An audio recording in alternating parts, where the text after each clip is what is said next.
Hujambo na karibu katika Matukio Daima habari, na miongoni mwa habari tulizonazo siku ya leo ni pamoja na Ngajilo aiomba Wizara ya Maliasili na Utalii kutangaza vivutio vya mambo kale. Kwa maoni yangu, katika utajiri wa nchi hii, kwenye vivutio vya nchi hii, mambo ya kale tuna vivutio vingi sana, tena hata kupita sehemu nyingine, lakini havitangazwi.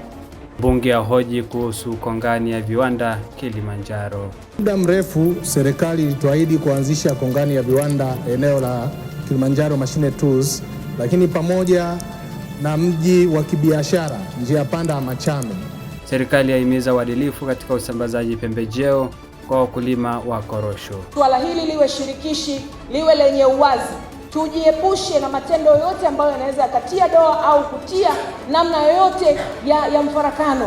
Na katika michezo, ligi ya soka wilaya ya Iringa kuanza kutimua vumbi Juni 2026. Na tulishatangaza muda wa kuchukua fomu, na ilikuwa ni kuanzia tarehe 9 mpaka leo siku ya tarehe 18 ndio mwisho wa kuchukua fomu kwa ajili ya kushiriki ligi daraja la 4. Naam, mtazamaji wa Matukio Daima, karibu katika Matukio Daima habari. Tutakao kusomea taarifa hizi. Jina langu ni Beldina Majenge, lakini sitakuwa peke yangu, nitakuwa naye mimi ni Rehema Salim. Karibu sana. Naam, mpenzi mtazamaji, na tukianzia mkoani Dodoma, mbunge wa Iringa mjini Fadhili Ngajilo ameiomba Wizara ya Maliasili na Utalii kutangaza vivutio vya mambo ya kale na kuipa sauti ili iweze kusikika ndani na nje ya nchi. Ngajilo amesema hayo leo bungeni jijini Dodoma wakati akichangia bajeti ya maliasili na utalii, kuomba idara hiyo kuongeza ajira na kutangaza zaidi ili iweze kutangaza utalii na kuingiza fedha. Mchango wangu utakuwa sehemu moja tu kwenye idara ya mambo ya kale. Idara ya mambo ya kale pale, Mheshimiwa Waziri, kwa maoni yangu, katika utajiri wa nchi hii, kwenye vivutio vya nchi hii, mambo ya kale tuna vivutio vingi sana, tena hata kupita sehemu nyingine, lakini havitangazwi. Nadhani kwamba hata tunapozungumzia Afcon, hawa wageni ambao watakuja wangependa sana wapate ile package ya vivutio vya mambo ya kale, na hii itaongezea vivutio tulivyo navyo, na wao waje washuhudie vivutio ambavyo tunavyo katika maeneo mbalimbali. Tuna vivutio katika maeneo ya tuna mawe ya kale, tuna chuma, tuna ceramics kwa maana ya vyungu, tuna shanga za zamani, tuna vyuma ambavyo kwa maana ya iron tools ambazo zinapatikana hapa Tanzania, na mambo mengine mengi, mapango na nini na kadhalika, kama walivyozungumza wazungumzaji wengine. Kikubwa inachotakiwa ni kutangaza hivi vivutio na kuvifanya kuwa package ambayo itaongeza value ya utalii, na hivyo kumfanya mtalii aongeze siku za kukaa hapa Tanzania, aweze kuona, kama ameenda kuona wanyama, basi apate muda pia wa kuona vivutio hivi vingine vya mali kale ambavyo vipo vingi sana ndani ya nchi yetu. Na nyie kama wizara mna uwezo wa kujiongeza tu, mkaongeza product nyingine kwenye eneo la mali kale. Wenzetu wa Korea wamewekeza sana kwenye hilo eneo la historia na mambo ya mali kale. Wameamua kuwekeza sana kwenye filamu kwa mfano. Yani wamefungamanisha mali kale na filamu. Kwa hiyo wanatengeneza hizi picha na wanauza nyingi sana. Ukiingia kwenye mitandao ya Netflix utaona picha zinauzwa nyingi sana za Wakorea za kihistoria.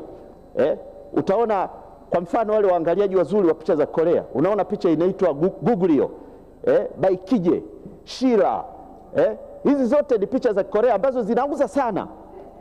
Mwaka jana ukiangalia gazeti la Oxford Economics, mwaka jana tu 2025 wameingiza US dollars bilioni 16 ambazo ukizigeuza kwa hela ya Tanzania ni trilioni 41 almost. Wameingiza hizo fedha mwaka jana kwenye hilo eneo tu, wamefungamanisha tu filamu na historia yao na mambo yao ya kale, na unaona wanauza sana hiyo nani. Sasa nataka kushawishi wizara kwamba ijiongeze kwa kuweka product zaidi kwa ajili ya kuongeza ajira zaidi. Kwa mfano wa Korea mwaka jana wameajiri, mwaka jana peke yake wameingiza ajira zaidi ya 211,000 eneo tu la historia na mambo kale, kwa mujibu wa hili gazeti la kimataifa la Oxford Economics. Nitaka hapa niongezee kwa kusema idara hii ya mambo kale ipewe sauti zaidi, iwe na sauti, iwe na uwezo wa kusikika. Ninaamini kwamba wangekuwepo maafisa mawasiliano wazuri pale kwenye idara ya mambo kale, wangeweza kuwa wanazungumzia habari ya mambo kale na Watanzania wakajua na dunia ikajua kwamba Tanzania kumewekwa kuna mali kale hii na utajiri huu mkubwa ambao uko ndani ya nchi yetu. Na tukirejea mkoani Iringa, mkuu wa wilaya ya Iringa Benjamin Sita amesema Mwenge wa Uhuru utazindua miradi mkubwa wa kikundi cha vijana ambao mradi huo wa kuonyesha juhudi za serikali za kusaidia vijana, ambapo kikundi hicho kitakabidhiwa hundi ya shilingi milioni 40.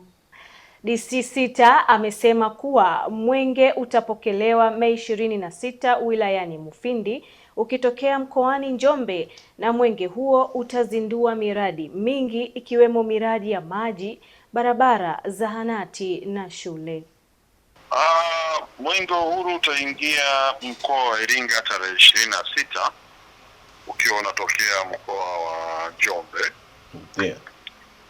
Kwa hiyo utaanzia wilaya ya Mufindi ambapo kule kama unavyojua tuna halmashauri mbili, alafu utakuja Kilolo, alafu tarehe 29 ndio utaingia manispaa ya Iringa. Tarehe 30 utaingia Iringa DC kwa maana ya halmashauri Iringa DC. 29 utaingia manispaa, 30 utaingia Iringa DC. 31 unakabidhiwa mkoa wa Dodoma. Kwa maana ya wilaya ya Iringa tarehe 29 Mwenge wa Uhuru utapokelewa pale shule ya Tagamenda, uwanja ule pale.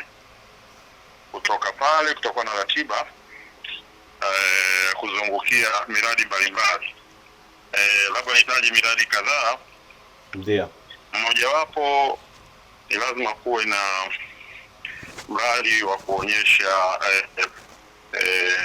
juhudi za serikali katika kusaidia vijana.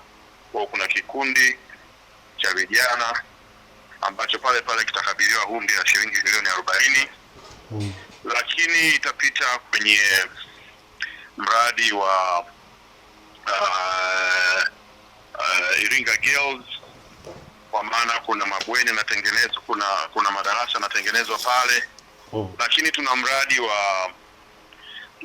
wa maji ambao uko karibia na hoteli yetu pale ya Sunset kwa pembeni pale.